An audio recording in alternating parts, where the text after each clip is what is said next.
আসসালামু আলাইকুম। আমি আনোয়ার হোসেন। আমার হোমটাউন ভৈরব কিশোরগঞ্জ।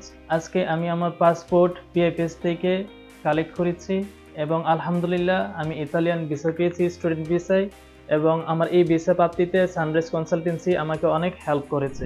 আমি এজিসি কমপ্লিট করেছি 2022 এবং রেজাল্ট পাবলিশ হয়েছে 2023। তার পরবর্তীতে আমি পাবলিক ইউনিভার্সিটির জন্য অনেক প্রিপারেশন নিয়েছিলাম। আফটার অল আমি জগন্নাথ ইউনিভার্সিটিতে অ্যাকাউন্টিং ডিপার্টমেন্টে চান্স পেয়েছিলাম। এবং আমি ট্রাই করি যে বিদেশে কিভাবে উচ্চশিক্ষার জন্য যাওয়া যায় এবং কোন দেশ আমার জন্য ভালো হবে। দেন আমি আইএলটিএস প্রিপারেশন নিই এবং আইএলটিএস এ আমি 6 আসে ওভারঅল এবং আমি বিদেশে যাওয়ার জন্য প্রিপারেশন নিচ্ছি এবং আমার সকল ডকুমেন্ট আমি গোছাচ্ছি। ওই সময় আমি দেখলাম যে কোন কান্ট্রি আমার জন্য ভালো হবে। আমি ওই কান্ট্রিগুলো সিলেক্ট করতে থাকি। তারপর আমার প্রথম লিস্টে ছিল ইউএসএ এবং ইউএসএ 2025 সালে গণহারে রিজেকশন দিয়েছিল, যার কারণে আমি পরবর্তীতে ইউএসএ থেকে মুভ করে আমি ইতালিতে ফাইল জমা দিই এবং ইতালি আমি চুজ করার পিছনে অনেক রিজন আছে এবং এটাতে টিউশন ফি নাই বললেই চলে এবং অনেক স্কলারশিপ আছে, merit base scholarship, regional scholarship এবং বিভিন্ন ফেসিলিটি এখানে পাওয়া যায়। আমি নিজে নিজে সার্চ করতে থাকি আমি কীভাবে অ্যাপ্লিকেশন করব এবং আমি সোশ্যাল মিডিয়াতে সার্চ করে দেখি সানরাইজের মাধ্যমে অনেক স্টুডেন্ট বিদেশে যাচ্ছে এবং আমার কাছে মনে হয়েছে যে সানরাইজ কনসালটেন্সি বেস্ট হবে। দেন আমি সানরাইজ কনসালটেন্সির ফেসবুক প্রোফাইল এবং গুগলে সার্চ করি সানরাইজ কনসালটেন্সি সম্পর্কে এবং দেখি তাদের রিভিউ অনেক ভালো এবং আমাদের ভৈরব কিশোরগঞ্জ থেকে অনেক স্টুডেন্ট সানরাইজ কনসালটেন্সির মাধ্যমে গিয়েছে এবং আমার কাছে নির্ভরযোগ্য মনে হয়েছে। দেন আমি সকল ডকুমেন্টগুলো আমি সানরাইজ কনসালটেন্সিকে দিই। আমি যখন সানরাইজ কনসালটেন্সিতে আসি আমাকে বলল তুমি কোন ইউনিভার্সিটিতে যেতে ইচ্ছুক। তারপর আমি সানরাইজ কনসালটেন্সিকে কিছু ইউনিভার্সিটির লিস্ট দিই।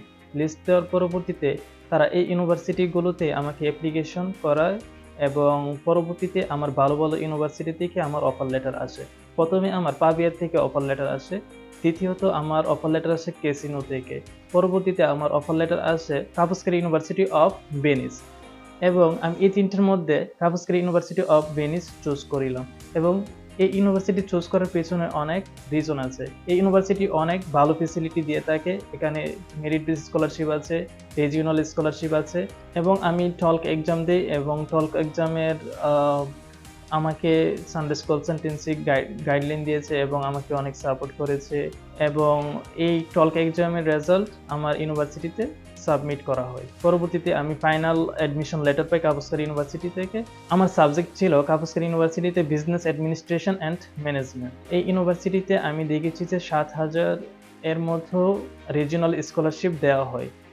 তারপর আমাকে রিজিওনাল স্কলারশিপের জন্য অ্যাপ্লিকেশন করা হয়। ভিসা অ্যাপ্লিকেশনের জন্য অনেকগুলো ডকুমেন্ট প্রয়োজন ইতালি এম্বাসিতে, দেন আদার কান্ট্রি এম্বাসি। এই ডকুমেন্টগুলো সুন্দরভাবে গোছানোর জন্য আমাকে সানরাইজ কনসালটেন্সি ভালো গাইডলাইন দেয় এবং আমি এই গাইডলাইন অনুসারে আমার সম্পূর্ণ ডকুমেন্টগুলো আমি সাজাতে থাকি এবং আমি ব্যাংক স্টেটমেন্টগুলো অনেক গুরুত্ব দিয়েছি, যেহেতু ইতালি এম্বাসিতে ব্যাংক স্টেটমেন্টটা খুবই গুরুত্বপূর্ণ এবং আমি তাদের সাথে কন্টিনিউয়াসলি ব্যাংক স্টেটমেন্ট নিয়ে যোগাযোগ করি এবং তারা আমাকে সহযোগিতা করে।